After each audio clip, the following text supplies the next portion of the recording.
Hello friends, Radhe Radhe. कैसे हैं आप लोग?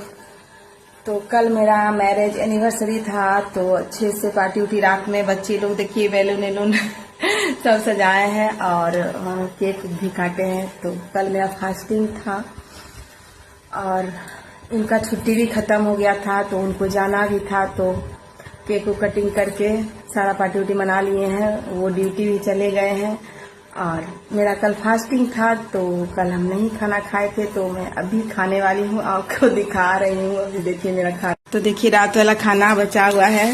यहाँ पे मैं ली हूँ 2 पूड़ी और इधर है कटहल का सब्जी, इधर मिक्स वेज है, पनीर और सारा चीज मिक्स वेज है, और इधर पुलाव दाल, और इधर रसगुल्ला, और इधर केक भी खा चुकी हूँ मैं अपना हिस्सा खाने वाली हूँ अभी, ठीक ना, भरपेट, क्योंकि मैं भूखी हूँ। Bye bye.